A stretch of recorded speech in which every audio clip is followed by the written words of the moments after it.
Who are some women that often get overlooked in history but had major contributions to society? Sandra Ford, the drug technician who first brought attention to what would become the AIDS epidemic. She knew something was up when she began receiving unusually high numbers of requests for pentamidine, an antibiotic reserved for treating pneumocystis pneumonia in seriously ill, immunocompromised patients. The patients it was being requested for were gay men who had been otherwise healthy. In 1952, Dr. Virginia Opgar developed a quick, easy 5-point test that summarizes health of newborns and determine those needing emergency assistance. The Opgar score is now given to practically every newborn, and helped save countless young lives, and reduce infant mortality. Nellie Bly. She was a 1890s journalist who was given an assignment to investigate the woman's lunatic asylum on Blackwell's Island due to accusations of the mistreatment of patients. She got in there by faking insanity and getting herself committed to the asylum, and when she was finally released, she ran an exposé in the New York World called 10 Days in a Madhouse that exposed the awful treatment of patients inside the asylum. This was considered a revolution in investigative journalism. Also, she read Around the World in 80 Days, basically decided she could do better, and went around the world in 72 days. She was also an inventor, and was one of the primary journalists to cover the suffragette movement.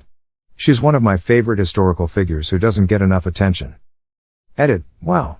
Thank you for the awards and upvotes. I am grateful and glad to see all the positive comments. Dr. Mona Hanna-Attisha. She is the Dean of Medicine at Hurley Children's Hospital in Flint, Michigan. She saw that children were having elevated lead levels, ELLs, outside the normal range. She contacted the Genesee Department of Health, who at first dismissed her claim, then sent her obfuscated data to make it look like the ELLs were completely within normal trends. She grew frustrated at this, so she called a team of epidemiologists from UVA, her alma mater, to find the source of the lead. Lo and behold, she found that the water in multiple zip codes was contaminated with lead. She informed the Genesee Department of Health again, who brushed her off. She then said beep it and held a major press conference where she announced on air that the water in Flint wasn't safe and to come to the hospital to get your child tested and to pick up supplies of water and liquid infant formula. If she saved thousands of children from the permanent effects of lead poisoning. Edit 1, thanks for the awards. Edit 2, it was VT, not UVA. Apologies to all the VT alumni who DM'd me about it. Frances Oldham Kelley.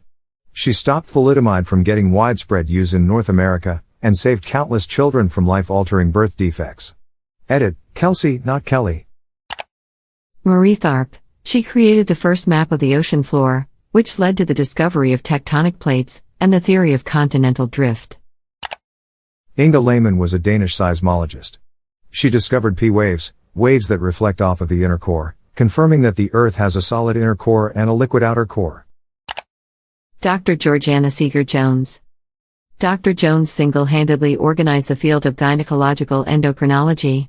While at Johns Hopkins with her husband, Dr. Howard Jones and Drs. Roberts and Steptoe, she devised the hypothesis of follicular hyperstimulation, which produced more than one egg per cycle.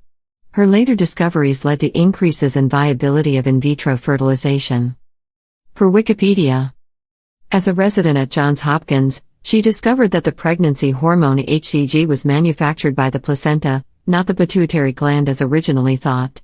This discovery led to the development of many of the early over-the-counter pregnancy test kits currently available. On 1949, Jones made the first description of luteal phase dysfunction and is credited to be the first in using progesterone to treat women with a history of miscarriages, thus allowing many of them to not only conceive, but to deliver healthy babies. She also served as a dean of the College of Pontifical Sciences, advising the Vatican of matters of gynecology and conception. Her husband always said she's the smarter one. She was also a great friend. Edit, thanks for all of the responses. She was an absolute gem of a lady. My mother-in-law was with the Jones Institute from the inception. The Drs. Jones were truly beautiful people. The Allied codebreakers at places like Bletchley Park during World War II. They worked incredibly long, tedious, and stressful hours and were a major contributor to the war effort and military intelligence, but their work didn't even receive official recognition from the British government until 2009, 64 years after the war ended. Bessie Coleman.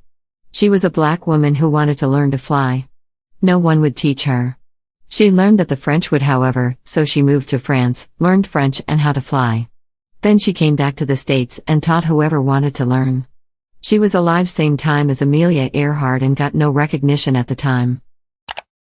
Daphne Oram, first ever composer to produce electronic sound.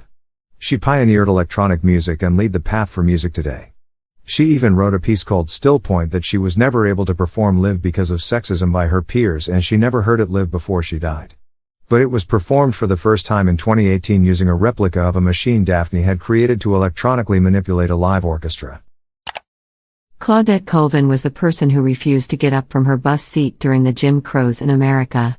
But she was a young woman who was pregnant out of wedlock at the time, and the black leaders decided she was not a good image of an activist. So they handpicked Rosa Parks to do the same. King Tamara of Georgia.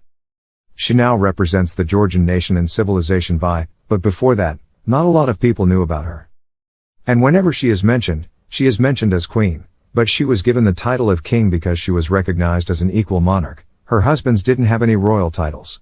This is an undisputed fact in Georgian historiography, IDK about Western scholars, but whenever she is mentioned on the internet or mainstream, would it be Wikipedia or a video game, like Civ Vi, she is denied her lawful title, and that just pisses me off.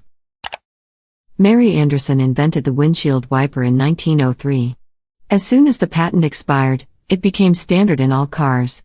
She attempted to sell it while she had the rights to it, but most manufacturers refused to believe it was a feature of value, and it is likely her being female colored their lack of enthusiasm. Henrietta Leavitt. She was an astronomer at Harvard and discovered a type of star called a Cepheid. Cepheid stars all pulse at the same rate. That lets us know how far away they are. Because of her, we were able to determine how big the universe is, along with many, many more things concerning its properties. Eleanor Marx, may be overlooked because of her dad. She played an important role in British trade unions, which forced the move from a 12-hour working day 6 days a week to an 8-hour day 5 days a weekend. Those extra hours to go on a walk, play Xbox, learn something new, or just chill is a pretty big contribution. Elsie MacGill, aka Queen of the Hurricanes, she was the world's first female to earn aeronautical engineering degree. The two major things she did was, she designed the Maple Leaf Trainer LL, and she was to look over manufacturing operations at a Canadian factories that built the Hawker Hurricane. Henrietta Lacks. She saved millions of lives and made a critical contribution to the world of medicine, but unless you're in the medical field, you've probably never even heard her name. Henrietta Lacks was a young, black, mother of 5 when she died in 1951 after being diagnosed with an aggressive cervical cancer at Johns Hopkins. Dr. George Gay was working at Hopkins at the time, trying to culture cells in the laboratory. Lacks cells were among dozens sent to his lab, but they were the first to ever survive and grow. Her cells, a unique and aggressive type, were later described as 1 in 3 billion. Scientists called these resilient cells HeLa, taking first 2 letters of Henrietta and Lacks. HeLa cells were used to test the polio vaccine, develop in vitro fertilization, and several chemotherapy drugs, among hundreds of medical advances. Grown and sold around the world, Lacks' legacy lived on in her cells. They have traveled to space, they have been embedded in a nuclear bomb. But for decades, the Lacks family had no idea. Rosalind, Franklin, Crick and Watson got all the glory, and even the plaque at the Eagle only menciones their name. Sister Rosetta, link redacted. She was super influential to early rock musicians like Chuck Berry, Little Richard, Elvis Presley, Jerry Lee Lewis, and so many more. Johnny Cash even said that she was his favorite singer, and she was also one of the first to play around with heavy distortion on her electric guitar. She's called by some the godmother of rock and roll, but I guarantee you that the average person has never heard of her. Edit. Here's a cool compilation of some of her guitar solos from films so you can see how much she rocks. Link redacted. Agent, link redacted. We still don't know her true identity to this day, but that was the code name of one of the first American spies. Some historians dispute whether it was an actual person or just code for when a woman presented useful information. If that's the case, then Agent 355 could be multiple women that had a huge influence on history during the birth of America. For Scotland, I'd say the Edinburgh 7. Basically paved the way for women being allowed to get into university in the UK. Cecilia Payne discovered what universe is made out of. And don't even get a mention in textbooks. Hedy Lamarr. Also today's her birthday. Smile. Cheng I Sao / Ching. She was the single most successful pirate in all of history. She led an armada of tens of thousands of sailors and 17 separate fleets of ships and held the most important tributary in China under raiding for weeks on end before managing to give the slip to a combined force of Portuguese, Chinese, and English warships after being cornered in an inlet with 2 wounded ships and no way out but through.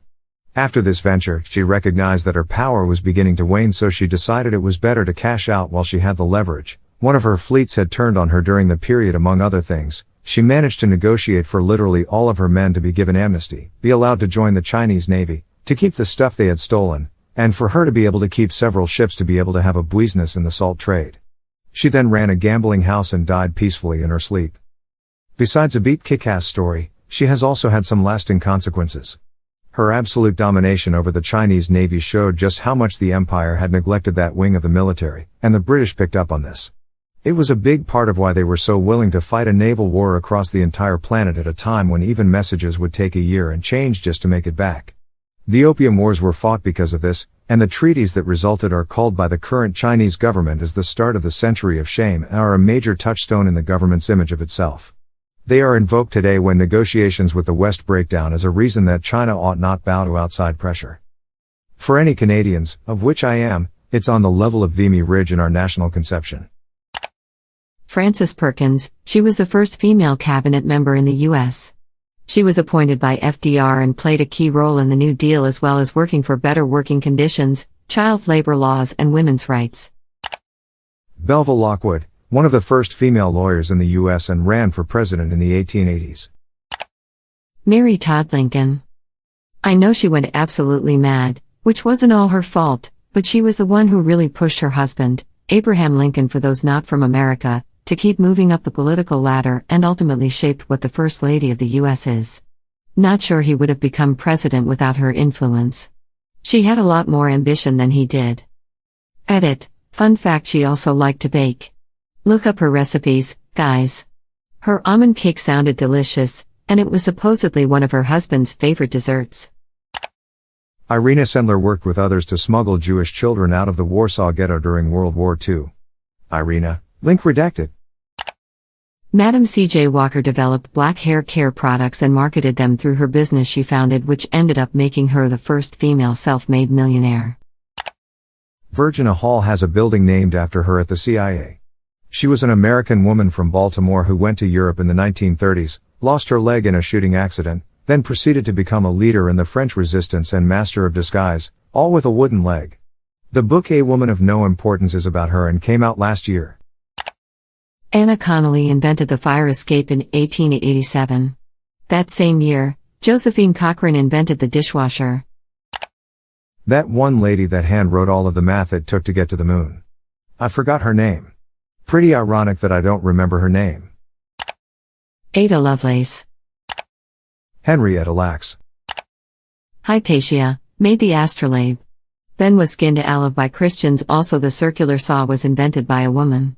Thank you, woman whose name I do not know. Camille Claudel was a sculptor and artist who worked with Rodin.